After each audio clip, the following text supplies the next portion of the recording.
साथियों, मुझे बताते हुए बड़ी खुशी हो रही है कि जब हमारी टीम सक्सेस होती है, वो भी पॉक्सो जैसी केसेस में, जब हमारे लर्निंग एडवोकेट, हमारे काबिल वकील पॉक्सो जैसे केसेस में अपने क्लाइंट को बरी करा लेते हैं, तो इससे ज्यादा खुशी क्या हो सकती है, आप समझ सकते हैं। दिल्ली हाई कोर्ट ने इन्वेस्टिगेटिंग ऑफिसर आईओ को फटकार लगाते हुए 3 लोगों को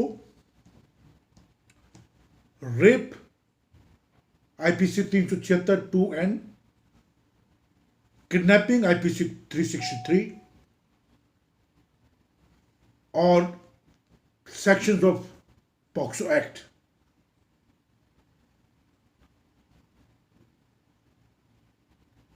लगे हुए थे। और माननीय दिल्ली हाई कोर्ट ने आईओ को फटकार लगाते हुए इन 3 लोगों को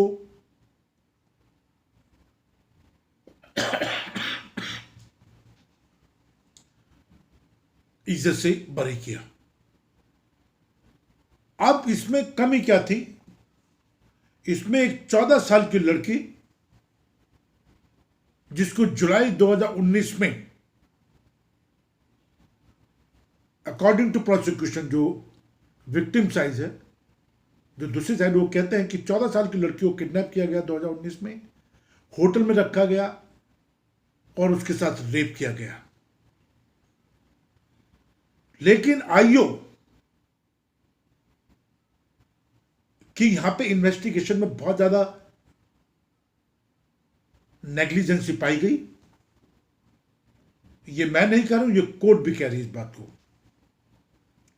आईओ साहब ने कोशिश नहीं करी कि जिस होटल की वो बात कर रही है लड़की, उसके रिकॉर्ड निकाले जाएं, वहां के होटल के स्टाफ को एग्जामिन किया जाए,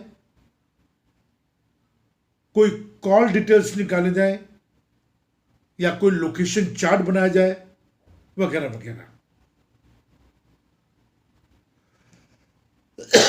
इवन द आईओ इस चीज को भी वेरीफाई करने में नाकामयाब रहे कि जिस थिएटर में उस बच्ची को ले जाके मूवी देखी गई, वहां के भी कोई रिकॉर्ड नहीं थे। And it is very unfortunate that the IO has become a helpless person. She filed a half-back charge sheet, the court said. जो IO है, उन्होंने चार्जशीट को हल्के में लेके फाइल किया, and the court directed a copy of the order be supplied to the Joint Commissioner of Police to bring to the light the lapses committed by the IO in the case. ये अपने आप में बहुत बड़ी बात है कि माननीय कोर्ट ने वहां के ज्वाइंट कमिश्नर को इस ऑर्डर की कॉपी भेजी है और आईओ के खिलाफ एक इन्वेस्टिगेशन करने की बात करी है। साथियों, तो मैं ये बात क्यों कर रहा हूं कि जहां पे 3 लोगों को बरी कर दिया कोर्ट ने। अब यहां पे देखिए, बहुत अच्छी बात यह कि जो हमारे साथीगण हैं, जो टीम ऑफ एडवोकेट है, उन्होंने बड़ी ही सीरियस होकर इस केस को रिप्रेजेंट करा, क्लाइंट की बात को रिप्रेजेंट करा, एविडेंस के तौर पे बात करी और आईओ की जो कमियां थी उसको निकाल के माननीय कोर्ट को समझाया और कोर्ट ने उसको समझा। तो ये अपने आप में बहुत बड़ी बात है साथियों। और मैं हमेशा आपसे कहता हूं कि अपराध करने वाले या अपराध सहने वालों को ही पता होता है कि एक्चुअल में अपराध हुआ है या नहीं हुआ है।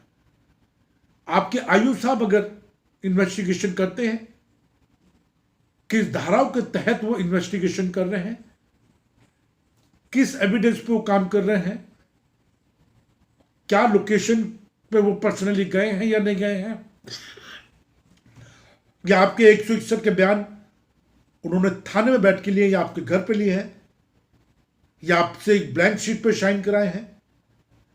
मेडिकल रिकॉर्ड कहां से आए हैं? विटनेसेस कौन है? कॉल रिकॉर्ड्स क्या हैं? बहुत सारी चीजें होती है साथियों, जब इस टाइप के गंभीर मुकदमे आपके ऊपर डाल दिए जाते हैं। और यकीन मानिए, अगर हमारी टीम इसमें कामयाब नहीं होती तो इन तीनों लोगों को कम से कम 20 साल की सजा मिलती। लेकिन टीम ऑफ एडवोकेट कामयाब हुए अपनी बात को समझाने के लिए, अपनी बात को माननीय कोर्ट के सामने रखने के लिए। मैं आपका साथी doctor Anthony Raju, advocate supreme court. और मैंने बार बार आपसे कहा है कि ये जो चैनल है ये कोई कॉमर्शियलाइज चैनल नहीं, मैं कोई पैसा कमाने के लिए नहीं बैठा हूँ। मैं बहुत मेहनत से इसको चैनल को जो ये वीडियो बनाता हूँ और आपको शेयर करने की कोशिश करता हूँ। हाई कोर्ट, सुप्रीम कोर्ट की जजमेंट होती है पॉक्सो के ऊपर, रेप के ऊपर, दहेज हत्या के ऊपर, जो मैं एक सरल भाषा में आप तक पहुँचाता हूँ। बस आपसे एक ही गुजारिश मैं बार बार करता हूँ कि प्लीज़ इसको लाइक करें, कमेंट्स करें, सब्सक्राइब करें, बेल बटन प्रेस करें, जिससे कि जो ये इंपॉर्टेंट जजमेंट है मैं आप तक पहुँचा पाऊँ। आप मेरे से बात कर सकते हैं। हमारी जो टीम पूरे हिंदुस्तान में हाई कोर्ट में है, इस टाइप के जो लर्निंग एडवोकेट काम कर रहे हैं, तो मैं आपसे गुजारिश करता हूं कि प्लीज आप जब भी हमसे बात करना चाहते हैं आप मुझे मैसेज छोड़ दें, व्हाट्सएप कॉल करें या जो भी होगा।